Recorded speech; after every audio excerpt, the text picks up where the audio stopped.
Welcome back, everyone. Islam is a religion of hate. How's that intro for all of you Dawa keyboard warriors out there? But this hatred is so prevalent that it's become normalized, though most sane people don't even have a framework for conceptualizing it. A vivid image might help to both conceptualize this hate and keep it from becoming less visceral. So, when trying to understand the vicious, rabid, animalistic hatred of Islam, I suggest thinking of a savage wild pig with rabies. I'm not sure if this pig has rabies or not. I also don't know if a pig can even hate, but you get the point. A rabid animal just wants to attack and kill. Why? Because it's a vicious rabid animal. That's what it does. That's the brainwashing effect of Islamic hatred. And while Islam oppresses many people, for a long time, it's been focused intensely on exterminating one particular group, which is called, in a word, genocide. Perhaps you know who I'm talking about already, but again, this ideology of genocidal hatred has become somewhat normalized. It's just, Islam.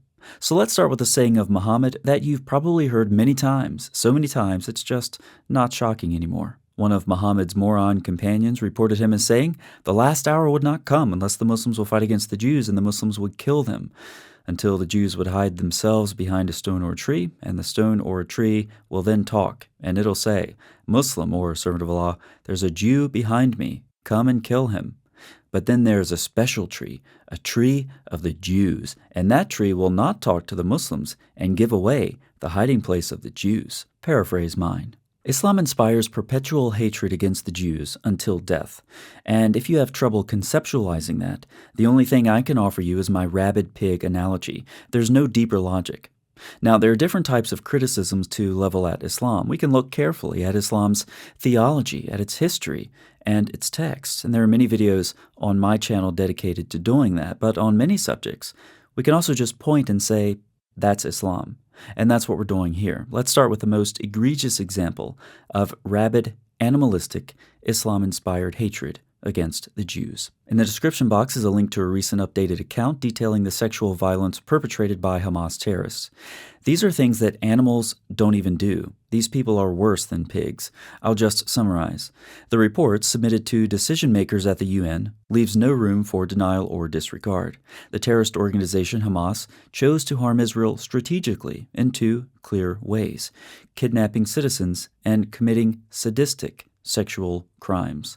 Notice that the report says it leaves no room for denial or disregard. That's true except for masses of Jew-hating Muslims and secular Western idiots, of course, where such reports are frequently denied or justified. Again, the report's in the description box. It's the worst thing I've ever read, and I won't go into further detail. If you're interested, the Apostate Prophet did a full live stream on this article. You can see that link in the description box, or read the report for yourself. Let's move on to the next example of Islam-inspired hatred. Hamas and Hezbollah have for a long time had thousands of rockets aimed at and launched into Israel. Here's a list of various missile strikes. It just keeps going and going and going and going. Hezbollah specifically has at least 150,000 missiles pointed in that direction. And here's a very recent video of dozens of missiles being fired from Hezbollah into Israel. Again, just normal life for a Jew in the Middle East. Islamic groups are expected to routinely fire rockets into Israel. That's just what they do, and Israel is expected to respond only defensively. So from terror attacks to a few 100,000 rockets, some Islamic groups are foaming at the mouth to fulfill that stupid hadith about killing Jews and talking trees.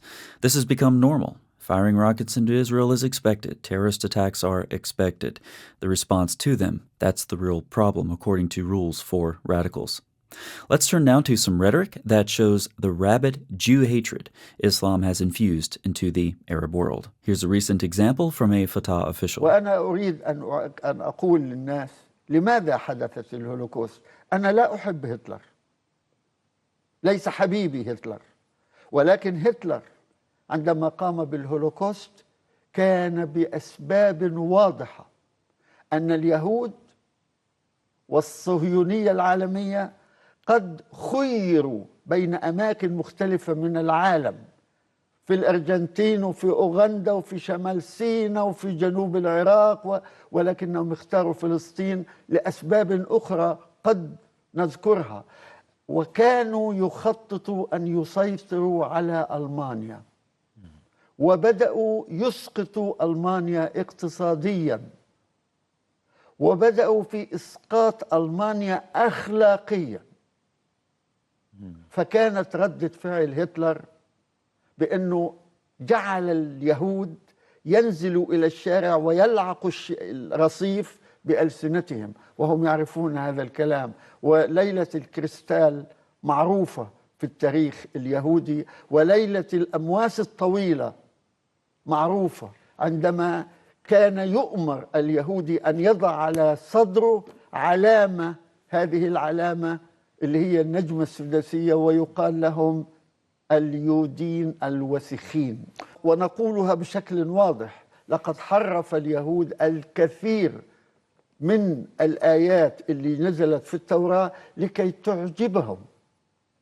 وأنا بديش أقول أمثلة لأن الأمثلة قد يعتبرها البعض أنني معادي للسامية. He says he's not a fan of Hitler. I have my doubts. Notice that he doesn't want to cite examples of verses from the Torah that the Jews corrupted, lest he be called an anti-Semite. That's where he draws the line. But saying that Hitler had obvious reasons for the Holocaust, and then citing as those reasons conspiracy theories, on par with all the other stupid Jewish conspiracy theories floating around the Muslim world, well, that's fine. Apparently he doesn't think that's cause for being called an anti-Semite. There are so many examples of these types of videos. Here, let's try this one. Listen to this pig from the Palestinian Scholars Association. Palestinian Scholars Association. An obvious contradiction in terms. بالأمس أيضا صدرت فتوى رائعة عن هيئات علمائية في خارج فلسطين تبيح دم الإسرائيلي أينما وجد، في داخل فلسطين في الضفة الغربية في 48 أو في خارج فلسطين، حتى في الدول المطبعة التي يزورها الآن عدد كبير جدا من ما يسمون بين قوسين بالسياح الإسرائيليين، وأكثرهم جنود أو مجندين في جيش الاحتلال، وحين يعود سيقوم بواجبه أو يقوم بدوره في قتلنا وفي قتل أبنائنا، فدمهم حلال أينما كانوا. Recall that for many years, the Palestinian Authority is on the record for paying people to kill Jews. All this makes me very puzzled about why a two-state solution hasn't worked. But you don't have to go all the way to these so-called Palestinians to get this sort of rhetoric. Hear it from this angry little man. I featured him in the last video and was so entertained by him, I just had to bring him back again for an encore. We neglected the principle of support, which is al-jihad fi sabilillah. The only way that can stop is to face the enemy the way they face us. They face us with aggression. We should retaliate with aggression. Allah subhanahu wa ta'ala said in the Quran, وَقَاتِلُوا فِي سَبِيلِ اللَّهِ الَّذِينَ يُقَاتِلُونَكُمْ وَلَا تَعْتَدُوا. Fight in the path of Allah subhanahu wa ta'ala. Those who fight against you, they will fight, they will defend the deen, they will defend their land, not with their tongues, but with their blood. And each one of us should be a soldier today. So jihad, they will try everything, but it's only jihad that can bring victory. Not contracts, not agreements, not allyism, not all these things. Only thing, wallahi, that can bring izzah to this ummah is al-jihadu alladhi taraddada kalamuhu fi kitabillah wa fi ahadith Muhammadin sallallahu alayhi wa sallam. The only thing that can bring izzah, honor, and glory to this nation is jihad. Ya Yahud al-dhul, al-mujrim, al-zalim, al-mufsid kufu, kullukum hatman sayuqtal. Now that's the cry of a truly oppressed soul. The angrier and more violent you are, the worse your oppression, obviously. Further examples of rabid Jew hatred come in the form of vigilante attacks. Reports like these are unfortunately very easy to find with some frequency. From a couple of days ago, a Jewish man attacked outside of a Paris synagogue, another stabbed in Zurich. The Zurich attack was reportedly by a young ISIS supporter, only 15 years old. French authorities called the Paris incident an unspeakable anti-Semitic attack. The last update I saw, the Paris stabber had finally been caught, but there were no further details given. Now, the vast majority of times this happens in Western media. The alleged criminal is a member of the oppressed coalition and thus has his or her identity and motivations concealed to protect the narrative. Another example of how this gets normalized. So when a Muslim man kills a Jewish dentist in Southern California, the mayor of the city acknowledges fears that law enforcement could obscure anti-Semitic motivations for the murder. He said, "People have told me they're concerned that the city or the FBI or whoever's in charge may try to sweep this under the rug and treat this as though it were a simple crime." So time will tell if these unsolved mysteries are another example of anti-Semitic attacks perpetrated by a Muslim against a Jew, like the recent stabbing in Zurich, part of so many attacks that have recently surged in the West in solidarity with Muslim terrorists. So to review, there's the stupid kill all Jews hadith. That's one of many Islamic sources that sets the trajectory. This trajectory plays out at the national level with Islamic groups and their allies, including many secular Western idiots.